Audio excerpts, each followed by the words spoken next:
आप सभी का स्वागत है आज के अपनी ऑनलाइन क्लासेज में। एक बार मैसेज करके बता दो सभी को वॉइस अच्छे से आ रही है। एक चैट बॉक्स दिया हुआ है साइड में, उस चैट बॉक्स से मैसेज करो।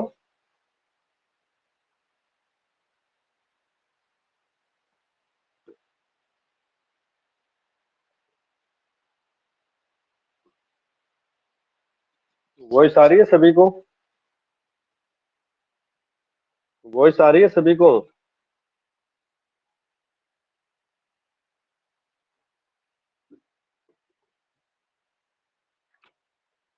तो स्टार्ट करते हैं आज का अपना पहले क्वेश्चन के साथ में।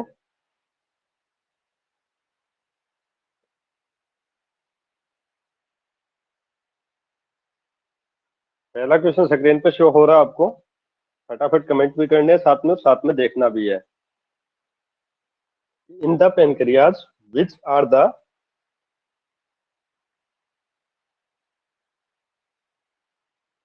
in the pancreas which are the cells secrete insulin decrease the blood level of glucose।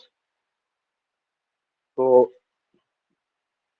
Option A है डेल्टा, ऑप्शन बी अल्फा, और ऑप्शन सी बीटा, और ऑप्शन डी आपका नॉन ऑफ अबव। तो जो बीटा सेल्स होती है वो दो टाइप के हार्मोन सिक्रिएट करते हैं, पहले इस चीज का ध्यान रखना। एक इंसुलिन, मोस्टली इंसुलिन पढ़ते हैं अपने। इंसुलिन मोस्टली 70% इससे सिक्रिएट होता है। उसके बाद में बीटा सेल से एक अमाइलिन निकलता है, जो न्यूट्रिएंट्स होते हैं उनको सिक्रेशंस में हेल्प करता है। जो आपका पेनक्रियाटिक जूस निकलेगा उसके सिक्रेशन में अमाइलिन हेल्प करेगा। उसके बाद में आपकी एल्फा जो सेल्स होती है वो आपके ग्लूकोज का सिक्रेशन करती है, ग्लाइकोजन का सिक्रेशन करेगी। ये आपका 15 से 20% रहेगा। उसके बाद में जो आपकी डेल्टा सेल्स होती है वो क्या करती है, एक सोमेटोस्टेनिन हार्मोन्स होता है उसका सिक्रेशन करेगा। डेल्टा सेल्स क्या करेगी, सोमेटोस्टेनिन हार्मोन्स का सिक्रेशन करेगी।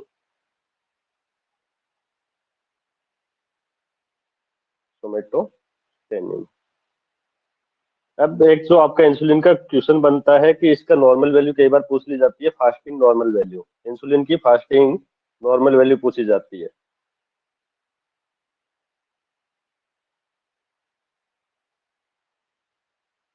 फास्टिंग नॉर्मल वैल्यू रहती है इसकी 25 से बिलो, 25 मिलियन इंटरनेशनल यूनिट पर लीटर। ये रहेगी इसकी नॉर्मल वैल्यू।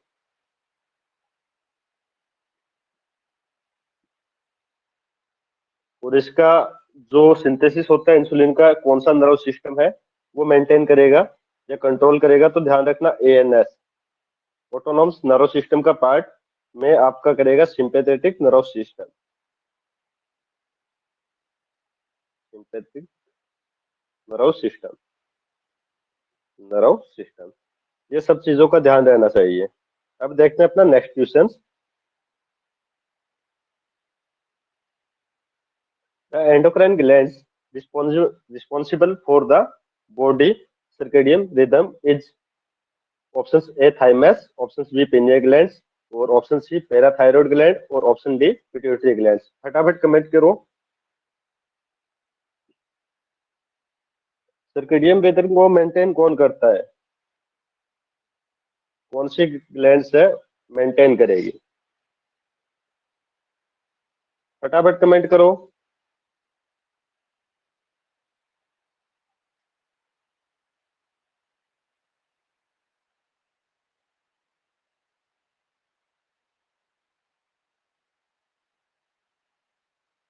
थाइमस ग्लैंड कहाँ पे होती है पहला? ये आपका मीडियस्टर्नम, मीडियस्टर्नम में प्रेजेंट रहती है। और एक एक हार्मोन का सिक्रेशन करेगी, वो कौन सा होगा?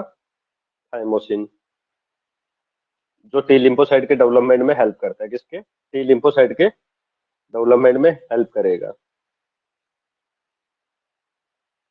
टी लिम्फोसाइट के डेवलपमेंट में हेल्प करेगा। ये क्वेश्चन पूछा जाता है टी लिम्फोसाइट का जो डेवलपमेंट होता है वो कहाँ पे होता है, तो डायरेक्टली याद रहना चाहिए कि टी लिम्फोसाइट का आपकी थाइमस ग्लैंड में होता है। उसके बाद में पेनियल ग्लैंड, उसको थर्ड आई के नाम से भी जानते हैं। इसको क्या कहते हैं? थर्ड आई कहते हैं बॉडी की। थर्ड आई कहते हैं। स्मॉलेस्ट ऑर्गन होता है, सबसे छोटा रहेगा। स्मॉलेस्ट ऑर्गन है, सिक्रीट करता है मेलेटोनिन। एक मेलेटोनिन हार्मोन्स होता है, उसको सिक्रीट करता है, और ये मेंटेन करके रखता है आपके स्लिप वॉक साइकिल को। यानी सर्केडियम रिदम को मेंटेन कौन करेगा? आपकी पीनियल ग्लैंड। पीनियल ग्लैंड क्या करेगी? इसको मेंटेन करके रखेगी। तो इसमें मेलेटोनिन हार्मोन होता है, स्लिप वॉक साइकिल्स या सर्केडियम रिदम बोल सकते हैं, उसको मेंटेन करेगा। ठीक है, पहला, क्योंकि इसके इंपॉर्टेंट क्वेश्चंस है। वाइफ साइकिल, ठीक है, इसको मेंटेन करेगा। उसके बाद में सेकंड ये क्या करता है? बायोलॉजिकल क्लॉक का काम करता है चिल्ड्रन में। बायोलॉजिकल क्लॉक का काम करेगा किसमें? चिल्ड्रन में। अब यहाँ पे एक ध्यान और कर लेना। अब चिल्ड्रन का तो मैंने बता दिया, अगर कोई एडल्ट का पूछता है तो एडल्ट में रहेगा आपका, क्या रहेगा एडल्ट में? कमेंट करो फटाफट।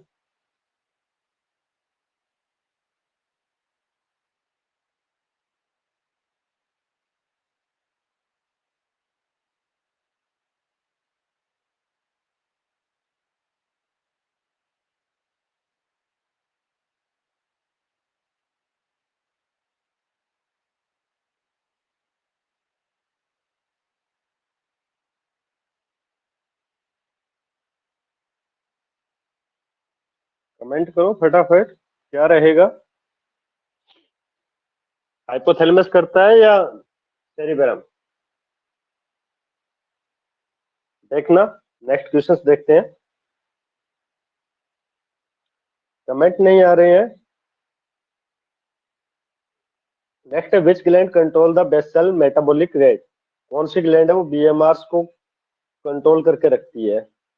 बीएमआर को कौन सी ग्लैंड है कंट्रोल करेगी? थायराइड, पैराथायराइड, या टेस्टिस, या पेनक्रियाज? कौन सी ग्लैंड बीएमआर को मेंटेन करती है? बीएमआर को मेंटेन कौन सी ग्लैंड करेगी? बार बार पूछा जाता है ये क्वेश्चन हर एग्जाम में।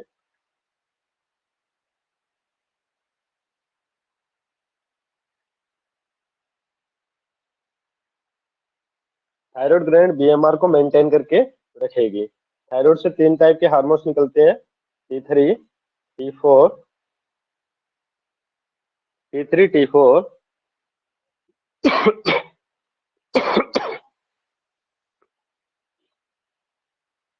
और एक आपका thyroid hormone.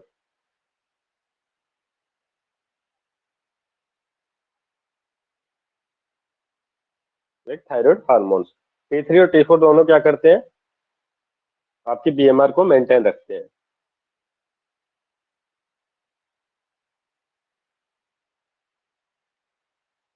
Next question, effect of the hypothyroidism include all but this? कौन कौन सा है हाइपोथायरॉयडिज्म में? इसमें एक्सेप्ट है, एक एक्सेप्ट और डाल लेना। एक को छोड़ के सारा हाइपोथायरॉयडिज्म में देखने को मिलने वाला है। एक्सेप्ट, एक को छोड़ के सारी चीजें क्या है?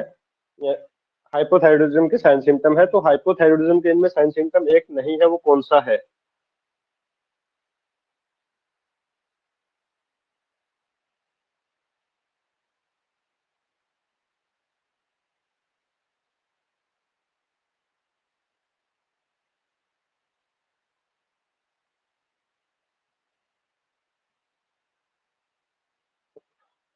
डायरिया आपको हाइपरथायरॉयडिज्म में देखने को मिलेगा, हाइपर थायरॉयडिज्म में देखने को मिलेगा डायरिया। बाकी लेथार्जी, एनोरेक्सिया, वेट गेन और sleeping sleeping decrease heart rate, ये तीनों चीजें हैं इसमें देखने को मिलेगी हाइपोथायरॉयडिज्म में। यहाँ से ये जो क्वेश्चन है स्लीपिंग डिक्रीज हार्ट रेट का आया हुआ है, वो एक इंक्रीज स्लीपिंग हार्ट रेट का क्वेश्चन आया हुआ है। Increase sleeping heart rate hyperthyroidism में देखने को मिलेगी, और स्लीपिंग डिक्रीज हार्ट रेट आपको हाइपोथायरॉयडिज्म में देखने को मिलेगी। नेक्स्ट क्वेश्चन है, pituitary gland pituitary hormone trigger the male testes to generate sperm, and in female trigger follicular development on a monthly basis. क्या पूछना चाहते हैं कि मेल में टेस्टिस से जनरेट करवाता है स्पर्म और फीमेल में फॉलिकल को डेवलप करता है, वो कौन सा हार्मोन है मंथली पे? तो पहला ऑप्शन है प्रोलैक्टिन, ऑप्शन बी है ग्रोथ हार्मोन्स, ऑप्शन सी है फॉलिकल स्टिमुलेटिंग हार्मोन्स और ऑप्शन डी है आपका ल्यूटिनाइजिंग हार्मोन्स। तो ध्यान रखना, प्रोलैक्टिन क्या करता है? मिल्क सिंथेसिस में हेल्प कराएगा। क्या करेगा? मिल्क सिंथेसिस में हेल्प करेगा। ग्रोथ हार्मोन्स ग्रोथ में हेल्प करता है, बॉडी ग्रोथ में। तो जो आपका फॉलिकल स्टिमुलेटिंग हार्मोन्स है जो एंटीरियर पिट्यूटरी ग्लैंड से सीक्रेट होगा, वो क्या करेगा? स्पर्म को जनरेट करवाने और फॉलिकल डेवलपमेंट में हेल्प करेगा।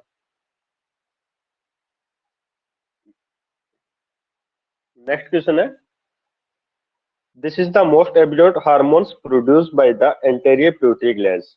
सबसे ज्यादा एंटीरियर पिट्यूटरी ग्लैंड से कौन सा हार्मोन निकला प्रोड्यूस होगा? ऑप्शन ए है LH luteinising hormones, option B है टीएसएच थायराइड स्टिमुलेटिंग हार्मोन्स और ऑप्शन सी है एसीटीएच एडिनोकोर्टिकोट्रोपिक हार्मोन्स और ऑप्शन डी है जीएच। ये चारों हार्मोन्स एंटीरियर पिट्यूटरी ग्लैंड से निकलेंगे। एंटीरियर पिट्यूटरी ग्लैंड 7 हार्मोन्स का सिक्रेशन करती है, 7 हार्मोन्स का सिक्रेशन करेगी। और ये 7 हार्मोन्स कौन से होते हैं? एक छोटी सी ट्रिक होती है फ्लेट में पीजी, इस ट्रिक से याद कर सकते हो। अब से आपका एफएसएच और एल से आपका एलएच, ए से एसीटीएच, एल से एल फ्लेट टी है, टी से टीएसएच, एम से मेलेनोसाइट स्टिमुलेटिंग हार्मोन्स, पी से प्रोलैक्टिन प्रोलैक्टिन और जी से ग्रोथ हार्मोन्स, जी से ग्रोथ हार्मोन्स।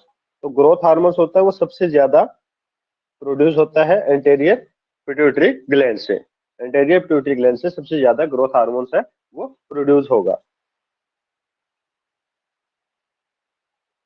नेक्स्ट क्वेश्चन है, agitated confuse females client arrive in the emergency department, हर history include type first diabetic mellitus. कौन सा डायबिटिक मेलाइटिस है? टाइप फर्स्ट डायबिटिक मेलाइटिस है, hypertension and angina pectoris. Assessment में क्या? Reveals pallor diaphoresis, headache, intense hunger, stat blood glucose sample measuring 42 mg per DL. अब जब stat sample किया है तब कितना है? RBS 42 mg per DL and the client is treat for acute hypoglycemic reaction. And client को treat कर दिया एक्यूट हाइपोग्लाइसेमिक रिएक्शंस के लिए। After recovery the nurse teach the client to treat hypoglycaemic by ingesting. अब क्या कर रही है नर्स? टीच कर रही है कि आपका जब भी ऐसी कुछ कंडीशन है, हाइपोग्लाइसेमिक एपिसोड आ रहा है, तो आपको नेक्स्ट टाइम क्या करना है। तो ऑप्शन ए क्या कह रहा है? Two to 5 gram of the simple carbohydrate, 2 से 5 ग्राम सिंपल कार्बोहाइड्रेट लेना है। 10 से ऑप्शन बी है 10 से 15 ग्राम सिंपल कार्बोहाइड्रेट लेना है। ऑप्शन सी बोल रहा है 18 से 20 ग्राम सिंपल कार्बोहाइड्रेट लेना है और ऑप्शन डी बोल रहा है 25 से 30 ग्राम सिंपल कार्बोहाइड्रेट लेना है। तो इस कंडीशन में अगर कोई भी हाइपोग्लाइसेमिक कंडीशन में जाता है तो उसको सिंपल कार्बोहाइड्रेट देते हैं और जिसका लेवल रहता है 25 से 30 ग्राम, 25 से 30 ग्राम। नेक्स्ट क्वेश्चन है, a nurse should expect a client with the hypothyroidism to report which health concern. इसके साथ में है हाइपोथायरॉयडिज्म के साथ में है और नर्स क्या कर रही है? एक्सपेक्ट कर रही है कि एक इसमें साइन सिम्टम है वो प्रेजेंट रहेगा। तो सबसे पहला increase appetite appetite and weight loss. उसके बाद है puffiness of face and hands. Option C है मेरोनेस एंड ट्रीमर्स और ऑप्शन डी है थायराइड ग्लैंड स्वेलिंग। अब देखना इंक्रीज एपेटाइट कब होती है? जब इंक्रीज बीएमआर हो। Increase BMR basic metabolic rate होती है और ये किसमें मिलती है आपको? हाइपर थायरोडिज्म में। हाइपर थायरोडिज्म में क्या होगा? ये मिलेगा आपको, ठीक है। उसके बाद में नर्वनेस ट्रीमर्स, ये भी आपको हाइपोथायरोडिज्म में देखने को मिलेगा और थायराइड ग्लैंड स्वेलिंग मोस्टली जो गोइटर होते हैं उनमें देखने को मिलती है। गोइटर की कंडीशंस बोल सकते हैं। अगर थायराइड ग्लैंड स्वेलिंग है तो एक्सेसिव आपके हार्मोन सेक्रेट हो रहे हैं, वो भी आपको हाइपरथायरॉयडिज्म में देखने को मिलेगा।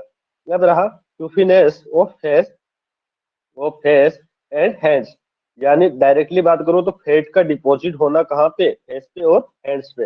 ये क्या होगा, जब बीएमआर डिक्रीज होगी उस कंडीशन में, डिक्रीज बीएमआर में क्या होगा, फैट डिपॉजिट होना लग जाएगी कहाँ पे, फेस पे और हैंड्स और लेग्स पे। क्लियर। नेक्स्ट चलते हैं क्वेश्चन की ओर। A female client with the hypothyroidism यानी myxedema is the receiving levothyroxine. Hypothyroidism की जो ड्रग ऑफ चॉइस है लीवोथायरोक्सिन, वो ले रही है कौन से, एक फीमेल क्लाइंट है। 25 एम माइक्रोग्राम पर ओरल डेली, 25 mcg की जो टेबलेट है डेली ले रही है। विच फाइंडिंग शुड नर्स हैंस recognise as an adverse drug effect. उसमें ड्रग इफेक्ट क्या रहेगा वो पूछा है। पहला है डिस्यूरिया, ऑप्शन बी कह रहा है लेग क्रैम्प्स, ऑप्शन सी कह रहा है ट्रेकिकार्डिया और ऑप्शन डी कह रहा है ब्लड विजन्स। जब लीवोथायरोक्सिन लेते हैं तो लीवोथायरोक्सिन क्या करता है, नॉर्मली बॉडी में जो आपके T3 और T4 का लेवल होता है उसको बढ़ाने का काम करेगा। ठीक है, T3 और थायरोक्सिन हार्मोन्स के लेवल को बढ़ाने का काम करेगा। थायरोक्सिन T3 और T4 के दोनों लेवल को बढ़ाएगा। और ये क्या करते हैं, बीएमआर को इंक्रीज करते हैं। ये भी क्या करेंगे, बीएमआर को इंक्रीज करेगा। अगर उसका एडवर्स इफेक्ट आ रहा है तो बीएमआर इंक्रीज के साइन सिम्टम्स शो होंगे। ठीक है, या तो बहुत ज्यादा भूख लग रही है पेशेंट्स को। ठीक, अगर पेशेंट्स को भूख नहीं लग रही तो एक्टिविटीज बोल सकते हैं, वेट लॉस की कंडीशन हो रही होगी, वेट लॉस हो रहा है, वो भी एक आपको देखने को मिल सकता है। बट यहाँ पे ऐसा कुछ नहीं है। तो इसमें क्या है, टेकीकार्डिया, ये क्या इंडिकेट करेगा, इंक्रीज बीएमआर को इंडिकेट करेगा। टेकीकार्डिया किसको करेगा, इंक्रीज बीएमआर या एडवर्स रिएक्शंस या इफेक्ट ऑफ ड्रग्स। ये हमसे के लीवोथायरोक्सिन जो किसकी ड्रग ऑफ चॉइस है, हाइपोथायरॉयडिज्म की ड्रग ऑफ चॉइस है। एक बार फटाफट कमेंट कर दो कौन कौन ऑनलाइन है।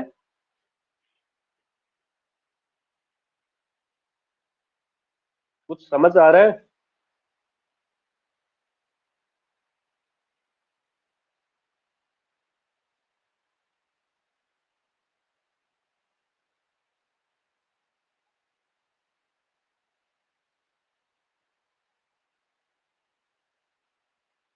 कमेंट साथ में करने की कोशिश किया करो जब ट्यूशन कर रहे हैं। नीतू कुमारी, सोनिका यदुवंशी। नेक्स्ट है, when caring for a male client with diabetic insipidus, किसके साथ में है, डायबिटिक इंस्पायडिस के साथ में पेशेंट है। Nurse Juliet expects to admit. अब क्या पूछ रहा है कि डायबिटिक इंस्पायडिस के साथ में पेशेंट है। डायबिटिक इंस्पायडिस कब होता है, जब डिक्रीज एडीएस का लेवल हो गया, एंटी डायबिटिक हार्मोन्स का लेवल क्या हो गया, कम हो गया, उस कंडीशंस में ये देखने को मिलेगा। और इसमें क्या होगा, इंक्रीज यूरिनेशंस बोल सकते हैं या पोलीयूरिया देखने को मिलेगा। पोलीयूरिया की कंडीशंस देखने को मिलेगी। कौन से हार्मोन्स की वजह से हुआ, एडीएस। एडीएस को सेकंड्स क्या कहते हैं, वेजोप्रेसिन, वेजोप्रेसिन कहते हैं। तो एक इसकी जो सिंथेटिक फॉर्म होती है उसको यूज किया जाता है डायबिटिक इंस्पायडिस में, जिसकी ड्रग ऑफ चॉइस यही है। वेजोप्रेसिन डायबिटिक इंस्पायडिस की क्या है, ड्रग ऑफ चॉइस है। तो इसका राइट आंसर रहेगा आपका ऑप्शन ए, वेजोप्रेसिन। वेजोप्रेसिन आपका आंसर रहेगा। और डायबिटिक इंस्पायडिस के लिए ड्रग ऑफ चॉइस भी आपकी वेजोप्रेसिन है।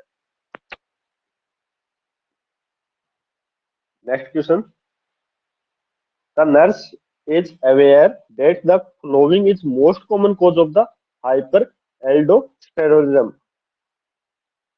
किसका कॉज पूछा है, हाइपर एल्डोस्टेरोनिज्म का कॉज पूछा है। एल्डोस्टेरोन हार्मोन्स होते हैं, उनका सेक्रेशन ज्यादा हो रहा है, तो वो किस कंडीशंस में हो सकता है।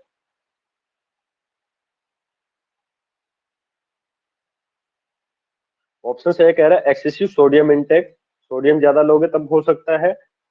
ऑप्शन बी कह रहा है ए पिट्यूटरी एडिनोमा, अगर पिट्यूटरी ग्लैंड की एडिनोमा तो उसकी वजह से हो सकता है। उसके बाद में डेफिशिएंट पोटेशियम इंटेक, पोटेशियम का इंटेक कम किया तब हो सकता है, या एडिनल एडिनोमा हो गया तब। अब बात करते हैं कि एल्डोस्टेरोन हार्मोन्स होते हैं वो कहाँ से सिक्रेट होते हैं, तो आपके एड्रेनल ग्लैंड से होते हैं। तो एड्रेनल जो एडिनोमा होती है मोस्ट कॉमन ट्यूमर, उसकी वजह से ये देखने को मिलने वाले हैं।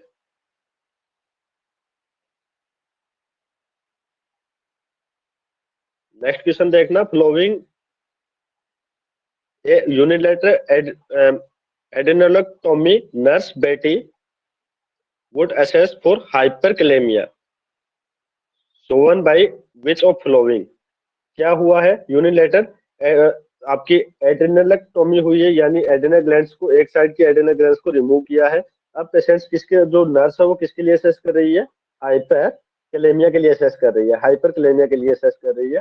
तो इनमें से कौन सा सिम्टम्स शो होगा, मसल्स वीकनेस, ट्रिमर, डायपोरेसिस, कॉन्स्टिपेशन। एक बार फटाफट कमेंट कर दो इस क्वेश्चन पे, हाइपरकैलेमिया में क्या चीज देखने को मिलती है।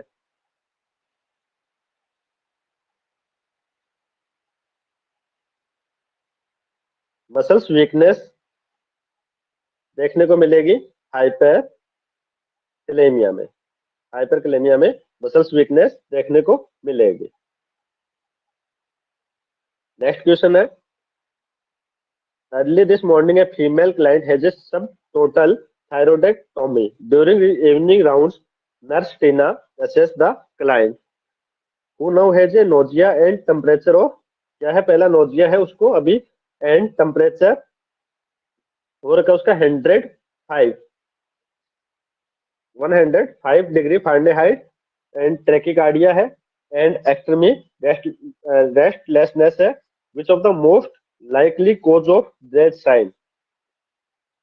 अब इसमें जो सिम्टम्स दिए हैं उसके लिए एक साइन पूछा है, किसका है और हुआ क्या है। पहले अपने को ये चीज देखना जरूरी है कि क्या उसका निकाला है, थायराइड ग्लैंड को कुछ हिस्सा थायराइड ग्लैंड का निकाला है, सब टोटल थायरोइडेक्टोमी हुई है पेशेंट्स की। अब जब सब टोटल थायरोइडोटोमी होती है तो उसके 12 आवर्स में आपको एक कॉम्प्लिकेशन मोस्ट कॉमनली देखने को मिलता है, जिसे कहते हैं थायराइड क्राइसिस, जिसे कहते हैं थायराइड क्राइसिस। इंक्रीज टेम्परेचर या फीवर, नोजिया, टेकिकार्डिया और एक्सट्रीमल रेस्टलेसनेस सभी किसके साइन और सिम्टम है, थायराइड क्राइसिस के साइन सिम्टम है। ये टीएसएच लेवल के एकदम से इंक्रीज होने की वजह से होगा।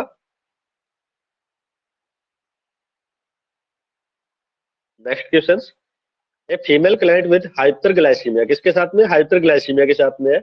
विच assessment finding best for a nursing diagnosis of defect fluid volume.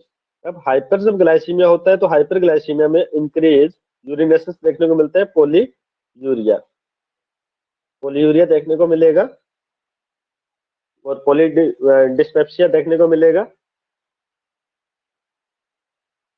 Hyperglycaemia में। अब जब पोलीयूरिया की कंडीशन आती है तब यूरिन पास होगा बार बार, और स्मॉल अमाउंट्स में बोल सकते होगा, पोलीयूरिया में बार बार यूरिन करेगा। तो उस कंडीशन में क्या प्रॉब्लम्स आएगी, तो प्रॉब्लम्स पहले क्या आ रही है, डिहाइड्रेट में जाएगा, डिफिशिएंट फ्लूइड वॉल्यूम हो जाएगी। तो पहला ऑप्शन आ रहा है कोली या क्लेमिस्किन, ऑप्शन बी है डिस्टेंस नेक वेंस, और ऑप्शन सी है इंक्रीज यूरिन ऑस्मोलिटी, और ऑप्शन डी है डिक्रीज सीरम सोडियम लेवल। तो हाइपरग्लाइसीमिया में जो इंक्रीज यूरिन ऑस्मोलिटी होती है वो देखने को मिलती है, यानी बात कर सकते हैं गाढ़ेपन की। बार बार अगर यूरिन आ रहा है, डिहाइड्रेट हो रहा है पेशेंट, तो यूरिन को चेक करेंगे, यूरिन किस कलर में है और किस ऑस्मोलिटी के साथ में। अगर ऑस्मोलिटी ज्यादा है तो पेशेंट डिहाइड्रेशन में, और इसी चीज को अपने को असेस करना है, डिफिक्ट फ्लूइड वॉल्यूम्स को असेस कर रहे हैं, या डायरेक्ट बोल सकते हैं डिहाइड्रेशन को असेस कर रहे हैं, किसके साथ में, हाइपरग्लाइसीमिया के। तो आपका increase urine osmolality right answer रहेगा। नेक्स्ट क्वेश्चन है, a male client is admitted for treatment of the syndrome of inappropriate anti diuretic hormones, यानी SIADH सिंड्रोम है, उसके साथ में पेशेंट आए। Which of the nursing intervention. अब यहाँ पे देखना, जो आपका SIADH है वो किस वजह से हो रहा है, increase level of ADH hormones. ADH hormones क्या था? एंटी डायरेटिक हार्मोन्स था।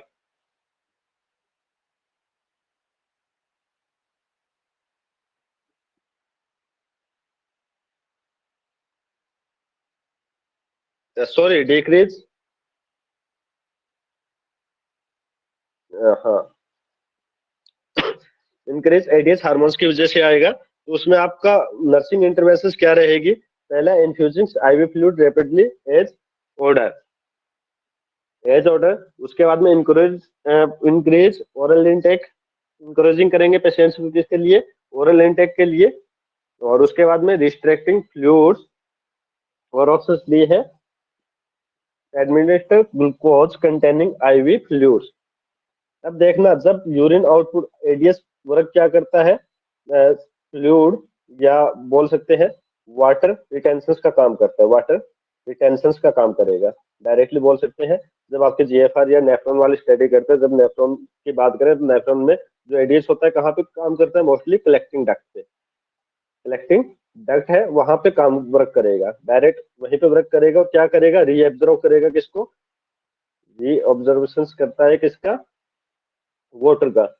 अब जब एडीएस हार्मोन्स ज्यादा हुआ, तब क्या हो जाएगा? इंक्रीज वाटर हो जाएगा बॉडी में।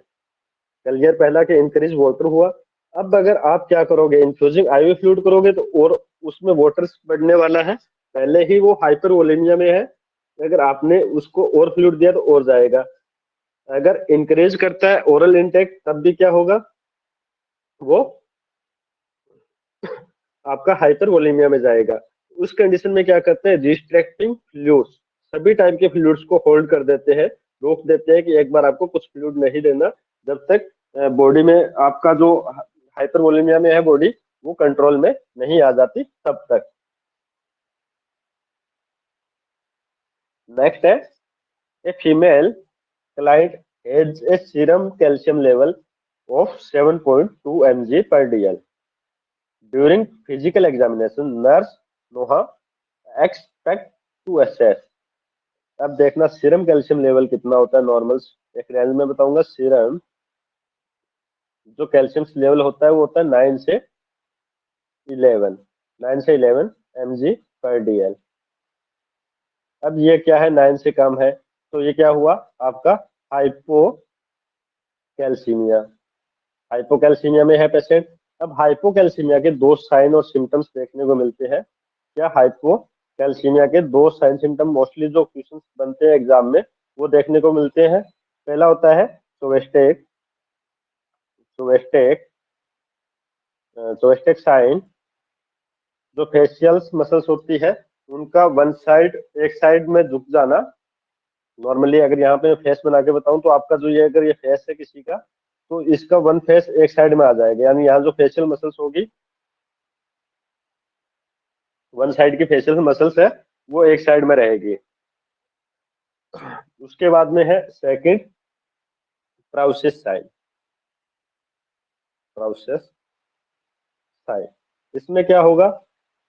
जो हैंड होगा वो एक साइड इस हिसाब से टर्न हो जाएगा।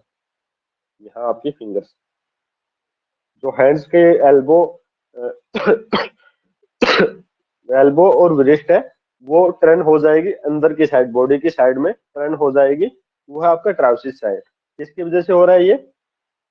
हाइपोकैल्सीमिया की वजह से। दोनों क्वेश्चन पूछे जाते हैं, हो सकता है इमेज बेस से पूछे, हो सकता है डायरेक्ट देके पूछे।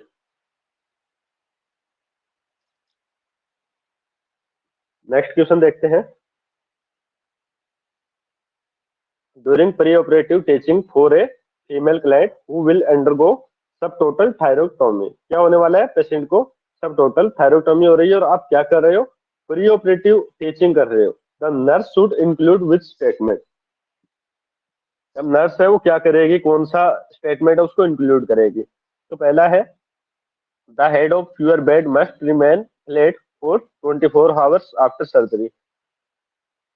सर्जरी के 24 घंटे तक आपके बेड को क्या रखेंगे? सीधा रखेंगे, फ्लैट पोजिशन में रखेंगे। यू शुड, सेकंड ऑप्शन कह रहा है, you should avoid deep breathing and coughing after surgery.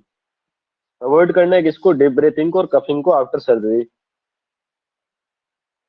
उसके बाद में है you want not to be able swell for the first day या टू। आप पहले 1 या 2 दिन तक स्वेल नहीं कर पाओगे। You must avoid hyper, option D है, you must avoid hyperextending your neck after surgery. कि आपको अवॉइड करना है हाइपर एक्सटेंडिंग करने से, नेक को बताना है, ज्यादा एक्सटेंड नहीं करना है। तो जो मोस्टली सब टोटल थायरोक्टोमी होता है उसका जो मोस्ट कॉमन कॉम्प्लिकेशन ज्यादातर देखने को मिलता है वो होता है ब्लीडिंग। सर्जिकल साइड से ब्लीडिंग होना मोस्ट कॉमनली देखने को मिलता है सब टोटल थायरोक्टोमी में, जिसका एक साइन आता है स्वाल्विंग करेगा बार बार। अगर थायरोक्टोमी के बाद में स्वाल्विंग कर रहा है तो किसको इंडिकेट कर रहा है? ब्लीडिंग को। ठीक है, तो इस कंडीशन में क्या करते हैं, पेशेंट्स को पहले अवॉइड करते हैं कि आपको अपनी जो नेक है उसको हाइपर एक्सटेंड नहीं करना है। अगर हाइपर एक्सटेंड करेगा तो सर्जिकल साइड से ब्लीडिंग होने के चांसेस बढ़ जाएंगे। आपको क्या करना है? कॉम्प्लिकेशन से प्रिवेंट करना है। और कॉम्प्लिकेशंस क्या आ सकता है इसका? Mostly bleeding. तो उस कंडीशन में क्या करेंगे? अपने हाइपर एक्सटेंड करने से अवॉइड करेंगे, यानी ऑप्शन डी है वो राइट रहेगा। Next question, the nurse is admitting a patient diagnosed with type 2 diabetic mellitus. The nurse should expect the following symptoms during assessment except. एक को छोड़ के सारे सिम्टम को लेके जाएंगे इसमें टाइप 2 डायबिटिक मेलाइटिस में। पहला है हाइपोग्लाइसीमिया, ऑप्शन बी है आपका फ्रिक्वेंट ब्रीथिंग, और ऑप्शन सी है कीटोन्यूरिया, और ऑप्शन डी है ड्राई माउथ। ये तीनों आपको देखने को मिलेंगे किसमें? डायबिटिक मेलाइटिस में, टाइप 2 में। और हाइपोग्लाइसीमिया जब तक इंसुलिन स्टार्ट नहीं करेंगे, इंसुलिन स्टार्ट नहीं करेंगे, जब तक इंसुलिन स्टार्ट नहीं करेंगे तब तक नहीं देखने को मिलेगा। तो ये आपका हाइपोग्लाइसीमिया राइट आंसर रहेगा। ये नहीं देखने को मिलेगा, अदर तीनों देखने को मिलेंगे। नेक्स्ट क्वेश्चन है, HbA1c test measure the average blood glucose control of a individual over the previous 3 month. पहला तो ये बता देता हूँ कि ये 3 मंथ तक असेस करते हैं प्रीवियस ग्लूकोज लेवल्स को, इंडिकेट करता है कौन सा? HbA1c। क्वेश्चन बार बार आता है। उसके बाद में विच of the flowing value is considered a diagnose of pre diabetic. तो इसका जो नॉर्मल वैल्यू है उसके लिए पूछ रहा है कि जो डायबिटिक नहीं है उन कंडीशंस में इसका नॉर्मल वैल्यू क्या रहेगी। तो ऑप्शन ए है 6.5 से 7, ऑप्शन बी है 5.7 से 6.4, ऑप्शन सी है 5 से 5.6, और ऑप्शन डी है 5 <6%। तो ये परसेंट में असेस करते हैं। और जो HbA1c टेस्ट है, HbA1c एक हीमोग्लोबिन की स्टडी होती है, बीटा स्ट्रक्चर्स की, उसकी स्टडी से करते हैं। तो डायबिटिक के लिए एक स्पेसिफिक टेस्ट है, कंफर्मेटिव टेस्ट नहीं है, स्पेसिफिक टेस्ट है डायबिटिक को असेस करने के लिए, प्रीवियस हिस्ट्री को असेस करने के लिए कि किसको कितने टाइम से डायबिटिक मेलाइटिस है। तो ये कितने टाइम तक को असेस करता है? 3 मंथ। ये क्वेश्चन बार बार आता है, कब तक की प्रीवियस हिस्ट्री बताने वाला है डायबिटिक की? 3 मंथ तक की। तो इसका जो नॉर्मल वैल्यू रहेगा वो रहेगा 5.7 से 6.4। आज का अपना लास्ट क्वेश्चन और मोस्ट इंपोर्टेंट क्वेश्चन है एवरी एग्जाम्स के लिए, कि rotation site of the insulin injection should be separate from the one another by 2.5 centimetre and should be use only every. तो मैं आपको बता देता हूँ, यहाँ पे एक छोटी सी इमेज बना रहा हूँ।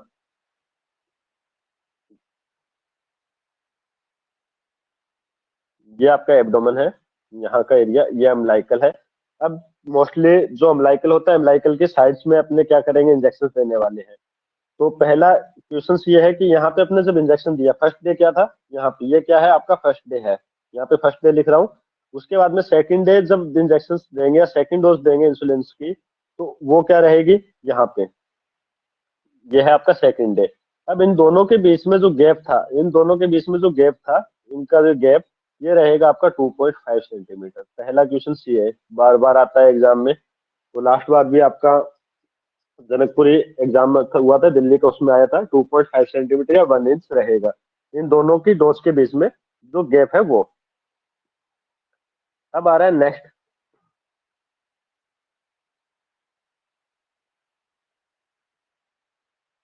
अब ये क्या कह रहा है कि अब ये जो साइट थी, जो अपने फर्स्ट वाली साइट है, उसको वापस कब यूज कर सकते हो, इंजेक्शन देने के लिए वापस कब यूज कर सकते हैं। तो 2.5 का गैप था दोनों के बीच में। अब यहाँ पर भी कोई इंजेक्शन लगा रहे हैं तो उसके बीच में 2.5 का गैप रखेंगे, 2.5 सेंटीमीटर का। अब ये जो एवरी साइड पे इंजेक्शन दिया है, उसको वापस कब यूज करोगे, एवरी थर्ड डे पे, हर तीसरे दिन पे उसको यूज कर सकते हैं। तीसरे दिन से पहले अगर यूज करते हैं तो कुछ कॉम्प्लिकेशंस अपने को देखने को मिलेंगे। ये क्वेश्चंस बहुत ज्यादा इंपॉर्टेंट है एवरी एग्जाम्स, और मोस्टली अभी नॉट सेट के लिए तो बहुत ज्यादा।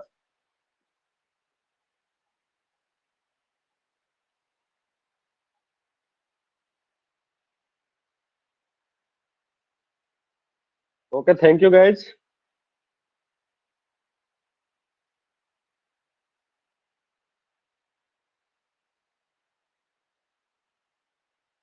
Thank you.